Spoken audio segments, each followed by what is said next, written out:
최근 북한 군인들의 탈북이 급증하고 있습니다. 김정은 정권 들어 군인들에 대한 통제가 더욱 강화됐어요. 각종 행사와 퍼레이드를 위해 혹독한 훈련을 강요하고 있죠. 그 과정에서 쓰러지거나 목숨을 잃는 군인들이 속출하고 있다고 합니다. 동료가 쓰러져도 그저 웃어넘기는 지도층의 모습에 환멸을 느끼는 거예요. 이제 북한 군인들은 선택의 기로에 서 있습니다. 여기서 허무하게 죽을 것인가 아니면 자유를 찾아 목숨을 걸 것인가. 오늘 들려드릴 이야기는 그런 선택을 한 군인의 생생한 증언입니다. 지금부터 윤태성 씨의 이야기를 들어보시겠습니다. 그 전에 잠깐 1초만 투자해서 구독, 좋아요 버튼을 꾹 눌러주시면 영상 제작에 큰 힘이 됩니다. 지금 바로 시작하겠습니다. 저는 윤태성입니다. 회령에서 태어나 24살까지 조국을 위해 살았어요. 인민군 교관이라는 직책이 자랑스러웠죠. 매일 새벽 6시 날카로운 기상나팔에 눈을 떴습니다. 철민이와 함께 세면장으로 향했어요. 박철민은 평양 외곽 출신으로 말수가 적었죠. 찬물에 얼굴을 박으면 정신이 번쩍 들었어요. 겨울엔 수도관이 얼어서 물도 제대로 안 나왔습니다. 아침 식사는 옥수수죽이 전부였어요. 가끔 감자 몇 개가 떠다니면 그나마 나은 날이었죠. 숟가락으로 떠올리면 누런 물만 흘러내렸어요. 배가 고파서 밤중에 배에서 꼬르륵 소리가 났습니다. 그래도 조국을 위한 거룩한 희생이라고 믿었어요. 위대한 김일성 주석님도 항일무장투쟁 때 고생하셨다고 배웠으니까요. 우리의 굶주림도 그런 투쟁의 연장선이라고 생각했죠. 오전엔 후임들을 훈련시켰어요. 20명 정도 되는 신병들이 제 앞에 줄을 섰습니다. 얼굴들을 보면 고향 생각에 울고 싶어 하는 게 보였어요. 하지만 저는 엄격해야 했죠. 영양실조로 비틀거리는 신병이 넘어지면 소리쳤습니다. 속으론 안쓰러웠지만 내색할 수 없었어요. 동정을 보이는 순간 저도 문제가 될 테니까요. 신병이 떨리는 다리로 겨우 일어섰죠. 점심시간엔 최인숙을 만날 수 있었어요. 22살 군악대 소속이었습니다. 트럼펫을 불며 행진하는 모습이 아름다웠어요. 하지만 그녀도 많이 야위어 있었죠. 인숙이는 눈치가 빠른 여자였어요. 다른 사람들 눈을 피해서 저에게 다가왔습니다. 걱정스러운 표정으로 저를 바라봤죠. 그런데 가끔 위험한 질문을 던졌어요. 오후엔 사상교육 시간이었습니다. 류상혁 중좌가 큰 소리로 외쳤어요. 김정은 동지의 혁명 사상을 공부했습니다. 매일 반복되는 똑같은 내용에 지쳐갔어요. 그런데 이상한 일들이 종종 있었습니다. 선배 하나가 갑자기 사라졌다는 소문이 돌았어요. 반체제 활동 의혹이라고 했죠. 처음엔 그럴 리 없다고 생각했어요. 하지만 점점 의문이 들었습니다. 대체 우리는 누구와 싸우기 위해 이렇게 고생하는 걸까요? 미제국주의자들이라고 배웠지만 실제로 본 적은 없었거든요. 그저 교과서 속 괴물 들릴 뿐이었어요. 밤이면 천장을 바라보며 생각했습니다. 정말 이곳이 지상낙원일까요? 굶주림과 감시, 끝없는 반복이 일상인 곳이. 철민이의 고른 숨소리를 들으며 잠들었어요. 다음 날도 그 다음 날도 똑같았습니다. 우리는 살고 있는 게 아니라 버티고 있었어요. 하루하루를 그냥 견뎌내고 있을 뿐이었죠. 의문이 점점 커져갔습니다. 태양절 퍼레이드 준비 명령이 떨어졌어요. 김일성 주석의 생일을 기념하는 가장 큰 행사였죠. 저희 부대도 참가하게 됐습니다. 처음엔 영광이라고 생각했어요. 새벽 4시부터 훈련이 시작됐습니다. 아직 어둠이 깔린 훈련장에 집합했어요. 완벽한 행진을 위해 수백 번 반복했죠. 발걸음이 조금이라도 틀리면 처음부터였어요. 류상혁 중좌가 호루라기를 불었습니다. 날카로운 소리가 새벽 공기를 찢었어요. 정확히 75cm 보폭으로 걸어야 했죠. 단 하나의 실수도 용납되지 않았습니다. 5시간 연속으로 같은 동작을 반복했어요. 다리가 후들거리고 허리가 끊어질 것 같았죠. 목소리가 작으면 처음부터 다시였어요. 목이 쉬어서 소리가 나지 않아도 상관없었습니다. 인숙이는 더 힘들었어요. 트럼펫을 들고 행진하며 연주까지 해야 했거든요. 첫날부터 금속 마우스피스에 입술이 터져서 피가 났어요. 그래도 연주를 멈출 수는 없었죠. 일주일 후 병사들이 하나둘 쓰러지기 시작했어요. 영양실조에 과로까지 겹쳐서였죠. 쓰러진 병사는 바로 의무실로 실려갔습니다. 하지만 다시 돌아오는 병사는 없었어요. 철민이의 상태도 심각해졌습니다. 얼굴이 누렇게 떠서 황달 증상 같았어요. 걸을 때마다 비틀거렸죠. 하지만 절대 약한 모습을 보이지 않으려 했습니다. 퍼레이드 당일이 다가왔어요. 김정은 동지가 참관하신다는 소식에 모두가 긴장했죠. 실수라도 하면 어떻게 될지 뻔했거든요. 전날 밤엔 아무도 잠들지 못했습니다. 드디어 그날이 왔어요. 김정은이 딸 김주애와 함께 관람석에 나타났습니다. 저는 가슴이 뛰었어요. 드디어 위대한 지도자님을 뵙는 순간이었거든요. 행진이 시작됐습니다. 우리는 완벽한 동작으로 앞으로 나아갔어요.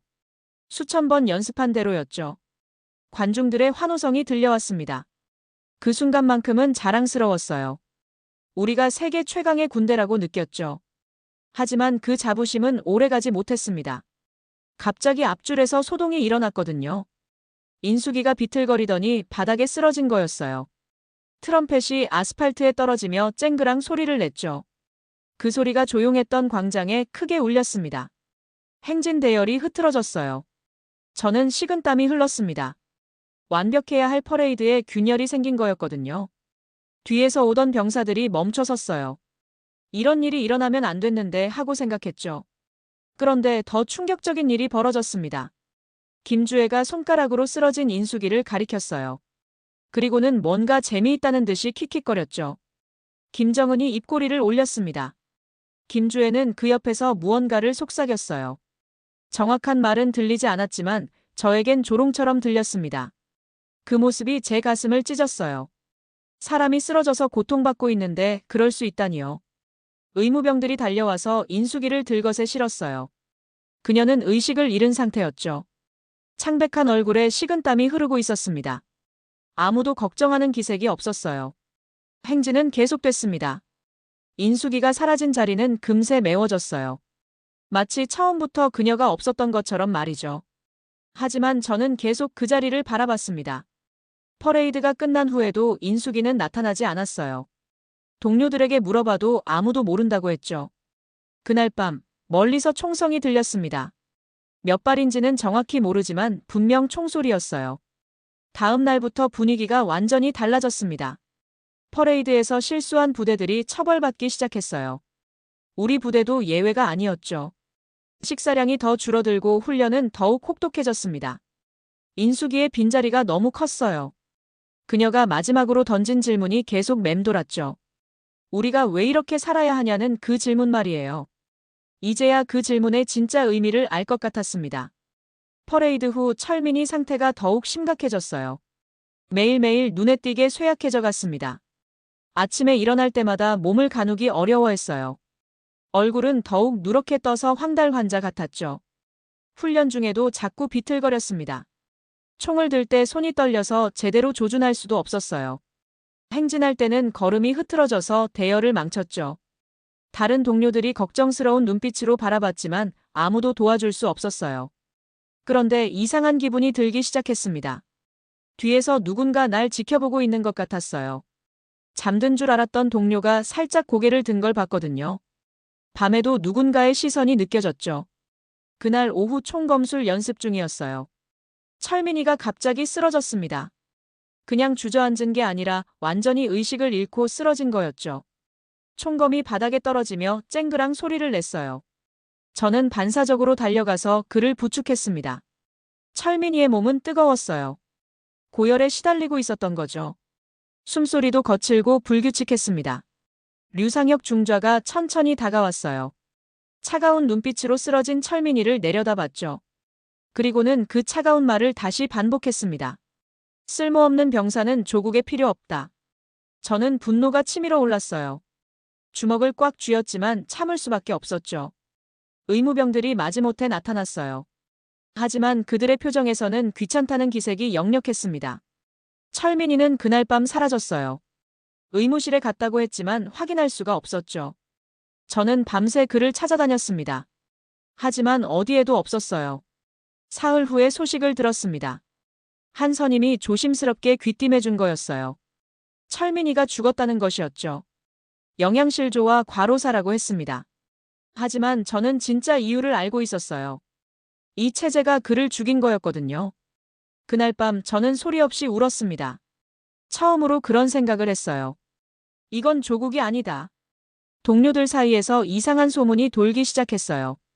비무장지대를 통해 남쪽으로 갈 수 있다는 얘기였죠. 위험하지만 아주 불가능한 건 아니라고 했습니다. 점점 그 소문에 관심이 갔어요. 감시의 눈길이 더욱 강해졌습니다. 누군가 계속 저를 지켜보고 있다는 느낌이 들었어요. 식당에서 밥을 먹을 때도, 잠자리에 누워 있을 때도 긴장의 끈을 놓을 수 없었죠. 일주일 후 충격적인 소식을 들었습니다. 제가 수배됐다는 것이었어요. 반체제 활동 의혹이라고 했죠. 누군가 저를 신고한 모양이었습니다. 그 순간 저는 깨달았어요. 여기서 더 이상 버틸 수 없다는 것을 말이죠. 잡히면 철민이처럼 될 게 뻔했거든요. 아니, 어쩌면 더 끔찍한 일을 당할지도 몰랐어요. 그날 밤 저는 마지막 결심을 했습니다. 여기서 죽을 수는 없다고 다짐했어요. 철민이와 인숙이가 못다한 꿈을 이뤄야 한다고 생각했죠. 자유롭게 살 권리가 있다고 말이에요. 급하게 아버지에게 연락했습니다. 떨리는 목소리로 모든 상황을 설명했어요. 아버지는 한참 침묵하시더니 말씀하셨어요. 함께 떠나자고 하셨습니다. 전국 수배령이 내려진 지 사흘째였어요. 제 고향 마을까지 완전히 포위됐다는 소식을 들었습니다. 어머니와 여동생은 집에서 나올 수조차 없었죠. 보위부 요원들이 집 앞에서 24시간 감시하고 있었거든요. 오직 아버지만이 연락이 가능했어요. 사업차 외지에 나가 계셨거든요. 아버지는 백두산 쪽으로 가야 한다고 말씀하셨습니다. 그쪽이 경비가 상대적으로 허술하다고 하시더군요. 차량으로는 절대 갈 수 없었습니다. 검문소마다 신분증을 확인하거든요. 제 신분증이 나오는 순간 즉시 총살당할 테니까요. 걸어서 가야 했어요. 밤에 출발했습니다. 달빛도 없는 캄캄한 밤이었어요. 손전등도 쓸 수 없었죠. 불빛이 보이면 들킬 수 있거든요. 한 달간 산속에 숨어 지내야 했습니다. 낮에는 동굴이나 바위 틈에 몸을 숨겼어요. 밤에만 조금씩 이동했죠. 20km 정도 걸으면 발에 물집이 잡혔습니다. 먹을 것은 산에서 구해야 했어요. 도토리, 칡뿌리, 산딸기 같은 것들이었죠. 하지만 가을이라 열매는 거의 없었어요. 나무 껍질까지 벗겨서 씹었습니다. 가을이 깊어지면서 추위가 본격적으로 시작됐어요. 밤이면 기온이 영하로 떨어졌습니다. 아버지와 서로 등을 맞대고 체온을 나눴죠. 2주째 밤에는 진짜 죽을 뻔했어요.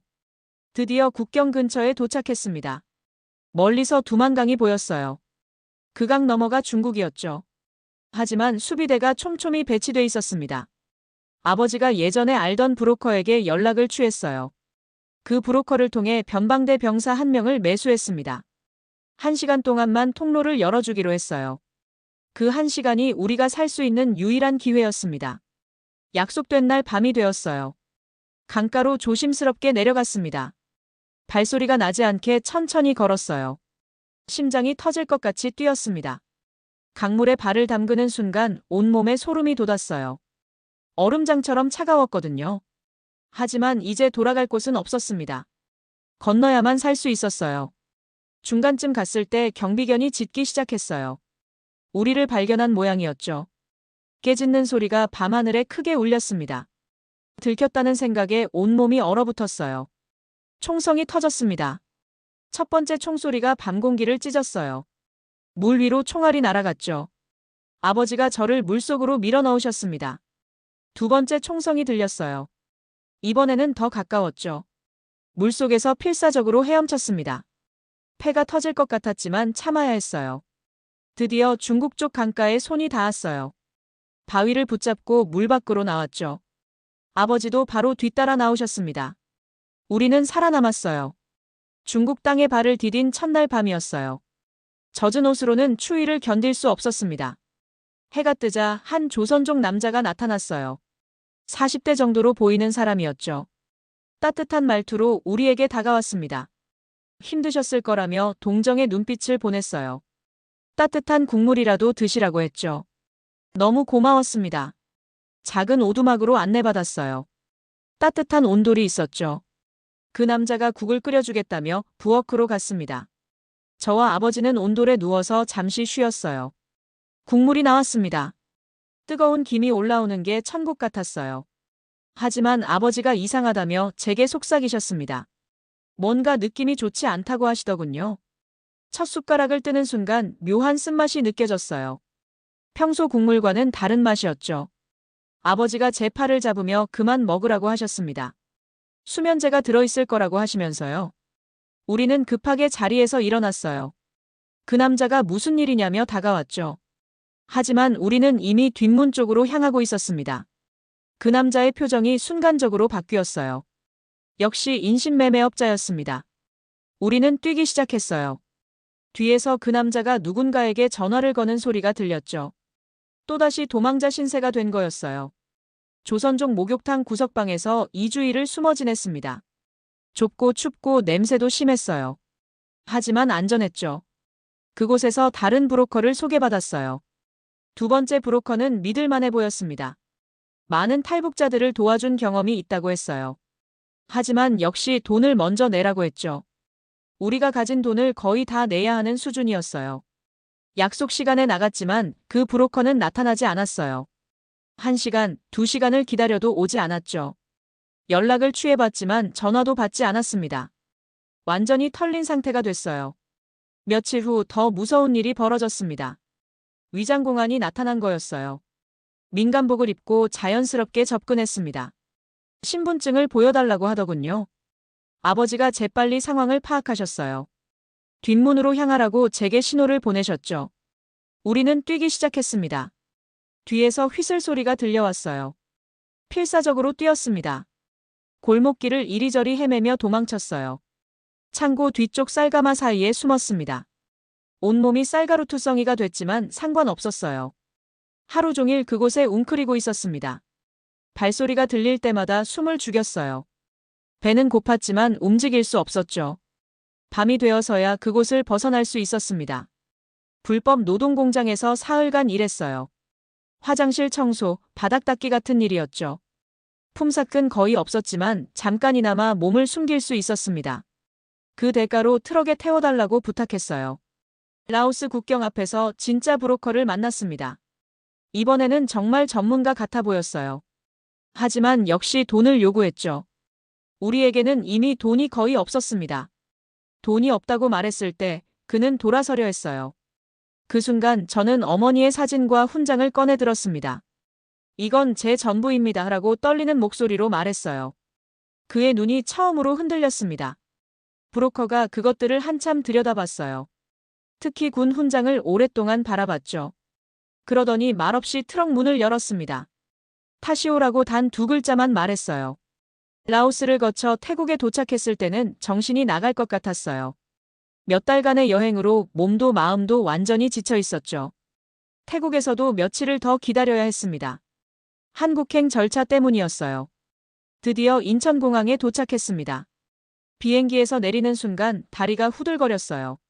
정말 한국에 온 게 맞나 싶었죠. 공항 직원이 친절하게 안내해줬습니다. 하나원으로 가는 버스 안에서 창밖을 봤어요. 넓은 도로와 높은 건물들이 보였죠.